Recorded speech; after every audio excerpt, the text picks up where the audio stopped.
Le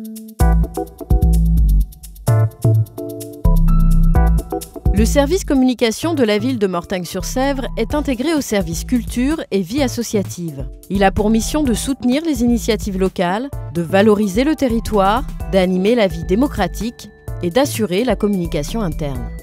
Pour cela, le service utilise différents outils selon les missions, qui sont les différents types de publications, journaux, plaquettes, l'identité graphique de la commune, le site internet, l'affichage, les relations publiques et l'événementiel.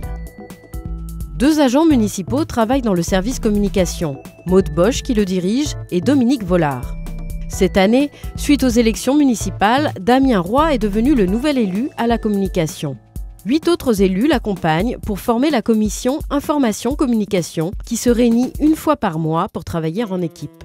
Après les élections, il y avait une nouvelle équipe municipale, beaucoup de nouveaux élus et une volonté d'apporter un changement d'image au niveau de la commune, de véhiculer une image plus dynamique de notre commune.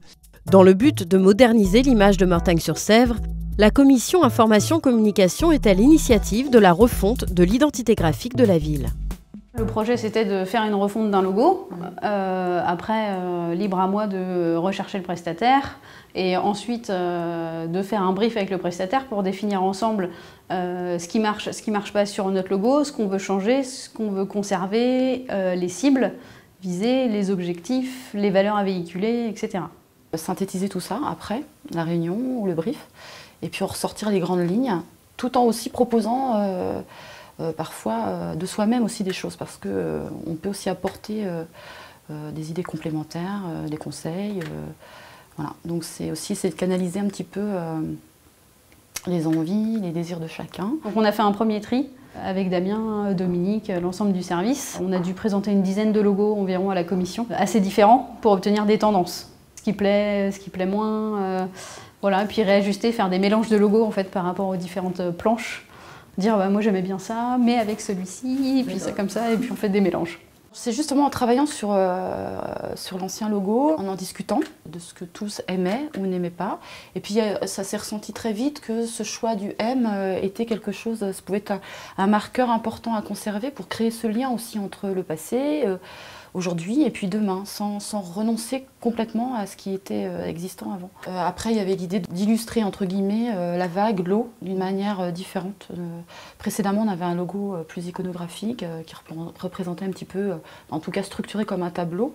Là, on était parti plus sur, après discussion bien sûr, sur un logo beaucoup plus typographique pour lui amener plus de modernité et puis qu'il puisse vivre dans le temps. Alors au niveau des commissions, je prépare toutes les commissions en amont. Donc on fait un point hebdomadaire avec Damien Roy, on voit ce qu'on présente ou pas aux membres de la commission, comment on le présente aussi parce que c'est très technique quand même tout ce qui est identité graphique, communication, donc on essaye de rendre accessible. Ensuite j'ai un petit rôle d'animation aussi, après j'interviens un peu, je laisse aussi beaucoup les membres de la commission s'exprimer et puis en attendant moi je note surtout. Je prends des notes pour pouvoir faire mon compte rendu et puis les ajustements nécessaires. Une fois qu'on a un nouveau logo, on établit une charte graphique. C'est un document en fait qui détermine toutes les règles d'utilisation du logo, donc c'est très important. Ça nous sert nous au quotidien pour bien respecter les proportions du logo, et puis ça sert aussi aux prestataires pour respecter les couleurs. Voilà, c'est une sorte une charte d'utilisation, on va dire. Donc ça c'est la deuxième étape.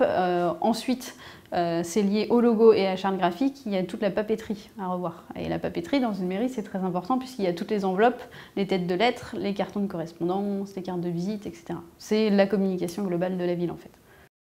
Aujourd'hui on avait un journal qui existait depuis 2007, donc il y avait aussi besoin d'un petit coup de jeune. Donc c'est l'occasion aussi, nouveau logo, nouveau journal, qui devient même un magazine, plutôt dans sa composition, un magazine municipal.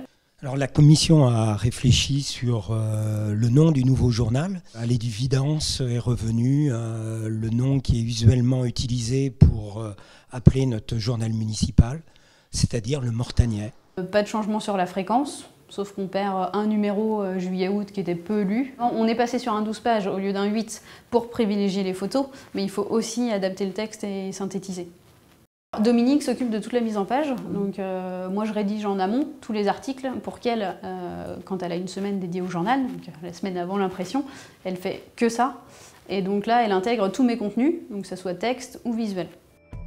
À travers cette mission, nous avons souhaité vous expliquer le fonctionnement du service communication. Aujourd'hui, la nouvelle identité graphique est en place. Le nouveau logo de la ville a été présenté au public au mois de septembre, tandis que vous avez pu découvrir début janvier dans vos boîtes aux lettres le Mortagnais.